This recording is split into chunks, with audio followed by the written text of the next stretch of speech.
আপনার ভোট আপনি দিবেন যাকে খুশি।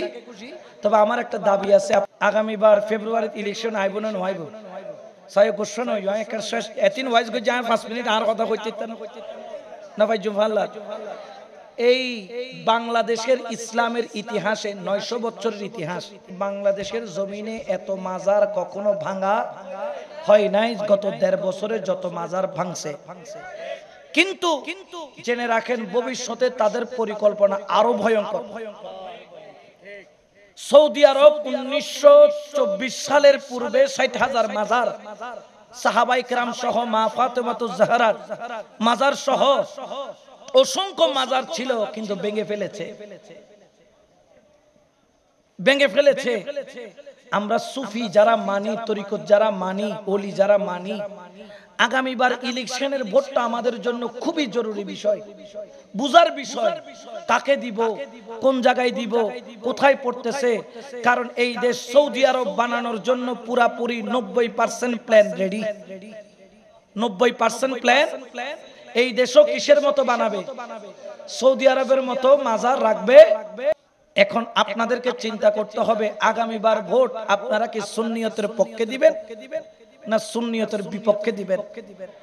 মাজার ভাঙছে, কারো কোনো প্রতিবাদ নাই। এখন অনেকে দেখি মাজার থেকে জিয়ারত করে ইলেকশনের কাজ কি করতেছে। কিন্তু মাজার ভাঙার সময় আমরা তাদেরকে এই প্রতিবাদ মিছিলের মধ্যে ওলি আল্লাহর মাজার ভাঙার বিরুদ্ধে কথা বলতে আমরা তাদেরকে, অর্থাৎ এরা দুইটা ভোট পাওয়ার জন্য কেউ ওস্কাইন দরবারে যায়, কেউ মাইজবান্ডার দরবারে যায়, কেউ শেরে বাংলার দরবারে যায়, কেউ আমানত শাহ দরবারে যায়, কেউ শাহজালাল বাবার দরবারে গিয়ে ইলেকশন শুরু করে। আছে না নাই? খবরদার, আগামীবার সাবধান হয়ে যান। আগামীবার যখন ভোটের বেলায় আসবে, আমরা ওই কাকে দিব সেটা বলবো না আমি। আপনার ভোট আপনি দিবেন যাকে খুশি।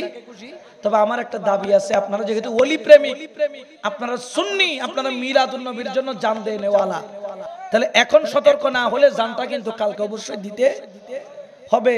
সময়ের 1 ফোর, অসময়ের 10 ফোর। সময় 1 ফোর দিবে, টাইম এসছি। এখন সুযোগ, আগে তো বুট্টো ঠাড়ি আজই নে বেইনে লাতিয়ে ফেলি, এখন লাতিয়ে লেবে আর সুযোগ মনে হয় না। যদি ওই দয় তাহলে এনদিন নসিব। আগে যে লাও সে হদু, ঠিক কিনা? আমরা লাউ হদুর দরকার নাই, আমরা ওই নিয়ামতের আলো চাই যে নিয়ামতের আলো ওলি আল্লাহর দরবারে জ্বলে, ঠিক কিনা? আমরা সুন্নি, আমরা সুন্নিয়তের পক্ষে তখনও ছিলাম, এখনো। আদান্য সুন্নি দরকার, উদখুল ফিস সিলমে কাফা। যদি মানেন, মানার মতো মানেন। আমি তাদের মতো জান্নাতের টিকিট বিয়ারি নই। ইয়ে তো বহুত কি হদ ইবেরে বন্য দিলে কাফের, ইবেরে বুট দিলে জান্নাতের টিকিট কনফার্ম। ইয়ে তো হদুন বুট পেবে লাগত খবর মিলতে বলে সদ্য রাজনৈতিক প্রশ্ন করিব। মানে বলদ কত প্রকার আছে, কি মানে আরা যে বলদ বানার এত, আসলে আরা বলদ ন, আসলে বলদ দি হারা হারানি তার দি বলদ ইতার আঁকি দিয়ে গ ল দ।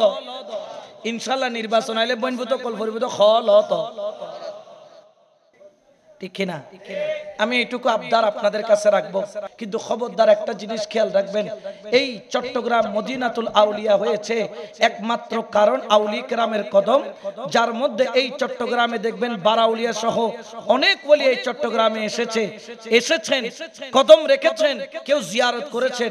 কারণ এই চট্টগ্রামকে ইমাম শেরে বাংলা সেজন্য চাটগাম শরীফ বলেছেন। চাটগাম শরীফ, তিনি মক্কা শরীফ, মদিনা শরীফ, বুখারী শরীফ, মুসলিম শরীফ আর কোরআন শরীফ, কিন্তু ইমাম শেরে বাংলা বলছেন চাটগাম। কারণ এই জমিন হচ্ছে ওলি আল্লাহর দেশ। সুবহানাল্লাহ বলেন। যেই তরিকার মুরিদ হন, আমাদের একটাই, আমি প্রথমে বলেছি, আমাদের একটাই পরিচয় আকিলে সুন্নাত